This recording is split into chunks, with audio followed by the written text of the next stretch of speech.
qué va a pasar con nosotros a la hora de la calefacción. Ya se están manejando algunos precios y también ya se está hablando de un aumento, que en principio sería de un 6%, pero seguramente va a escalar y más a lo largo del año. Alfredo Fluri está con esa información. Hola Alfredo, ¿cómo te va?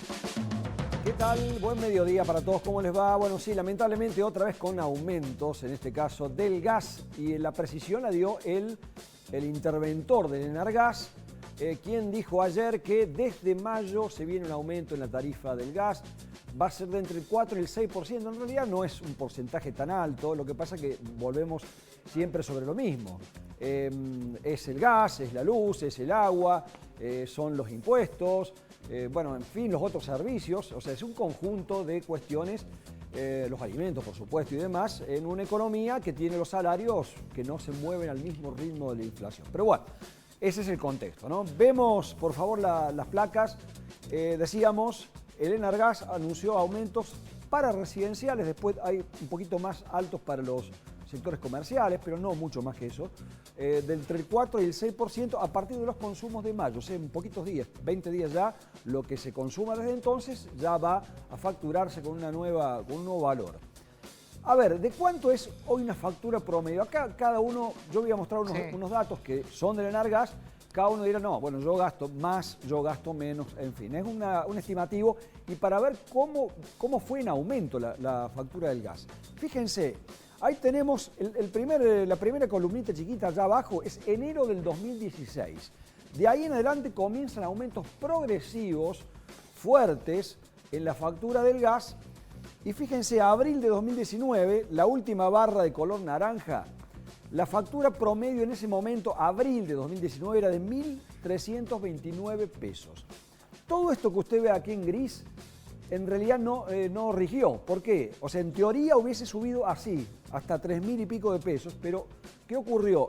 En abril de 2019, Macri, entonces presidente, dispuso un congelamiento de tarifas. Recuerde, año electoral, bueno, se congelaron las tarifas que las mantuvo Alberto Fernández. O sea, todo esto que está de este lado no se aplicó. Se supone que la factura promedio entonces sigue siendo aquella, 1.329 pesos. Pero claro, estamos hablando de abril. Abril no es un mes con un consumo alto. El gas es muy estacional. Se consume básicamente en los meses fríos, mayo, junio, julio, por ejemplo. Así que claramente seguro es más alto en ese momento. ¿Pero qué le aplica? ¿Un 5% de esos 1.329 pesos, más o menos? Grosso modo, sí. Si uno se pone a ver, en realidad no es tanto. Insisto, ¿Y cuánto tendríamos que haber pagado? Porque... bueno, a ver, volvamos a podemos fíjate el gráfico, volvemos al gráfico, por favor, para ver cómo siguió evolucionando o cómo debería haber evolucionado si hubiese seguido el derrotero. Sea, todo eso que dice Marcela es todo lo que se le está debiendo a las empresas, digamos, que quedó ahí en stand-by. Bueno, quiero entender qué es lo que estaba en la parte azul, ¿eso es? Claro, la partecita gris, las barras grises que había más adelante, eran justamente las que no se aplicaron y que quedaron en suspenso. Buena pregunta, Eduardo. ¿Qué pasó con eso? Porque las empresas, digamos, los costos de las empresas siguen subiendo y demás. Bueno, ¿qué le permitió el Estado en ese momento? Flexibilizar inversiones. O sea, no hacer el plan de inversiones que tenían previsto. Bueno, justamente no lo hicieron. Fíjense ahí, tenemos abril de 2019, 1.329 pesos la factura. ¿Qué hubiese pasado si los aumentos hubiesen seguido como venían? Ahí está, ahí lo 1.800, veo. Muy bien. 2.100, 2.400, 3.117 pesos hubiese sido la factura de este mes de abril si los aumentos hubiesen más del sido 100%. Claro.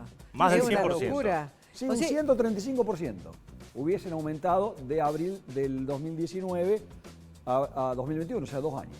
Pero, insisto, eso no se aplicó, se congeló allí, quedó en ese 1.329 y ahora, después de 2 años, sale del congelamiento la tarifa. Y decía Marcela, ¿será el primer aumento? Seguramente no, va a haber otro. No creo que de mucho más tenor que este, pero, bueno, sí, se vienen progresivamente. Lo que pasa es que el gasto evidentemente de gas en invierno, todos sabemos, es mayor. Claro. Entonces, bueno, al gastar más vamos a tener que pagar más. Sí, pues 66 pesos, pues sí, no es casi nada, 66 pesos para una factura de abril de 1.300. Es mucho más. Ahora, tarde o temprano ese 135% a las empresas te lo van a facturar, ¿no? No sé cómo está haciendo el gobierno, cómo está negociando, pero ese 135% que no aumentó, tarde o temprano porque si ahora aumenta entre un 4 y un 5%, Porque eso es muchísimo, el Edu. otro, Un 135 y bueno, es una pero ¿y vos qué locura. crees? ¿Vos crees? Sí, ya sé que es una locura. Pero ¿vos crees que las empresas tarde o temprano no te lo van a facturar? ¿No te lo van a ver, pedir ¿qué eso? ocurre? Digo, por eso que decís, Eduardo. En el caso de la electricidad, por ejemplo, por poner un ejemplo, el costo de generar un kilovatio o un megavatio tiene un costo determinado que se mide y se puede cuantificar. Ese valor sigue subiendo permanentemente. Cuando se congelaron las tarifas en su momento, y ahora también hace poco, digamos, se congela la tarifa, pero el valor de la producción del megavatio sigue subiendo. Entonces, ¿quién paga eso? Justamente el Estado, a través de los subsidios, de los que tanto hemos hablado, que van creciendo de manera importante. Hablando de subsidios, y lo que me preguntabas, Marcela, primer aumento para todos. El segundo aumento que se venga va a ser escalón segmentado. Los que menos tienen probablemente no paguen más aumento y los que más tienen van a pagar un aumento bastante más alto que este. Muy bien.